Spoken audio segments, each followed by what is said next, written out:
et bienvenue sur Concrètement. Comme vous le savez, entre deux invités, je prends la parole pour partager avec vous mon aventure d'entrepreneur. Mais la vraie version, avec les hauts et surtout les bas. La dernière fois que vous m'avez écouté, je vous parlais de mon premier site. Échec cuisant, mais néanmoins nécessaire à mon rebond, et surtout l'apprentissage d'un pragmatisme dénué de tout ego. J'en étais donc à vous narrer à quel point Shopify et le célèbre Test & Learn m'avaient permis de monter mon nouveau site en quelques jours, beautéclean.com. Les premières marques partenaires commençaient à rejoindre l'aventure et les premiers signes vitaux étaient positifs. Le problème quand le pouls d'un projet commence à battre, oui, parce que l'entrepreneuriat ce sont que des problèmes tout le temps, c'est qu'il faut vite décider des axes de développement à mettre en place. Si comme moi, on vous a appris à séparer l'urgent de l'important, autant vous dire que vous pouvez laisser votre formation au vestiaire, à ce stade, tout est urgent et tout est important. Par exemple, pour faire grandir votre projet, vous devez le faire connaître. Mais pour le faire connaître, vous devez investir en pub. Et pour investir en pub, vous devez choisir vos supports. Donc, devenir pointu en réseaux sociaux. Facebook, Instagram, mais aussi Pinterest, YouTube, Twitter, vous former chez Google pour le SEO et le SIA, savoir créer un visuel vous-même, écrire des contenus, analyser vos statistiques, etc., etc., etc. Et c'est sans compter sur le fait de regarder des tutos de code pour faire évoluer votre site, préparer les commandes clients, élargir votre offre, envoyer votre compte à chaque mois et rester calme en répondant aux premières clientes qui vous demandent si les produits clean soignent le cancer, si vous auriez quelque chose pour leur peau très très grasse mais un peu sèche sur les côtés, ou si vous ne pourriez pas leur envoyer des échantillons gratuits histoire qu'elles puissent tester avant d'acheter, enfin bref, vous êtes partout et donc vous êtes nulle part. Ce qui fait que finalement, même en écrivant réseaux sociaux sur la page entière du mardi 15 octobre de votre agenda, vous ferez tout sauf ça.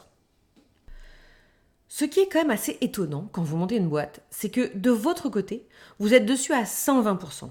Vous y pensez le matin en vous rasant, le soir en vous couchant, vous écumez pendant vos minutes de temps libre, notez l'emploi du mot minute, les sites de vos concurrents, de formation, vos pensées sont branchées 24/24 sur votre projet.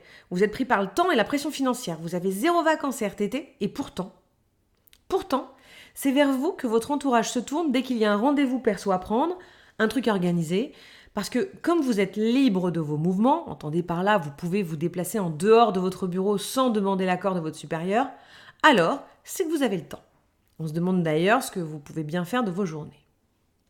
C'est donc à ce stade que j'ai eu besoin d'aide. Mais comment et à qui déléguer ? J'ai commencé par vouloir acheter ma fille pour lui demander quelques menus services, mais l'excitation d'un nouveau travail chez l'adolescent semble avoir une durée de vie égale à un post Snapchat. Puis mon mari a levé une main un peu hésitante. Moi, je veux bien t'aider si tu veux. Ah, mais je veux bien, tu peux me faire ça là ? Oui, je peux. Ok, tu peux le faire quand ? Bon, dès que j'aurai un peu de temps. Résultat ? Résultat, on en est resté là. Il faut donc se rendre à l'évidence, le stagiaire reste donc la solution la moins onéreuse et potentiellement la plus efficace si vous prenez le temps de bien l'accompagner. C'est comme ça que j'ai déposé une offre de stage sur le site de mon ancienne école. Tant qu'à faire, autant aller là où on vous estime le plus puisque c'est là qu'on vous a formé. Yes, les candidatures arrivent, chantier en cours, je vous tiens au courant. Bref, l'option bras supplémentaire étant un luxe à ce stade, il faut que je réapprenne à m'organiser pour passer à l'étape 2 du développement du site. Je décide donc d'aller chercher quelques lumières au sein d'une formation sur le e-commerce dédié aux femmes, Gold Up. Cette formation, montée par Alice Zaguri chez The Family, sélectionne des femmes en cours de création pour leur mettre le pied à l'étrier et les aider à se lancer. Évidemment, c'est en regardant les filles autour de moi que j'ai compris que je cumulais 3 handicaps majeurs. Le premier, je ne suis pas parisienne. Le deuxième, j'ai plus de 30 ans. Et le troisième, j'ai 3 enfants. Cela m'empêche d'être dispo pour les apéros impromptus, ceux où on network. Cela me donne l'impression d'être en dehors du cercle et je me rends compte que mes enfants me bouffent de la bande passante temporelle que toutes les jeunes femmes présentes peuvent, elles, dédier à la croissance de leur modèle. Mais très rapidement, Alice fixe les règles. Vous êtes toutes des femmes, point. Et à ce titre, tout égal. Surtout devant la galère de l'entrepreneuriat. Soyez intelligentes, serrez-vous les coudes et aidez-vous les unes les autres pour décupler les bonnes idées. Vous gagnerez beaucoup de temps. Depuis, nous échangeons toutes régulièrement par WhatsApp pour savoir qui a testé tel logiciel, comment embarquer telle info sur son site, etc. Et effectivement, je gagne beaucoup de temps à profiter des expériences, succès ou échecs de chacune.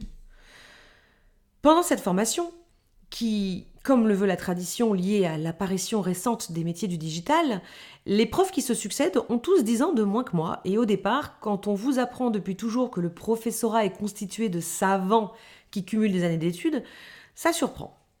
Et là encore, l'entrepreneuriat est présenté comme une itération permanente. Essayer, se planter, améliorer, recommencer.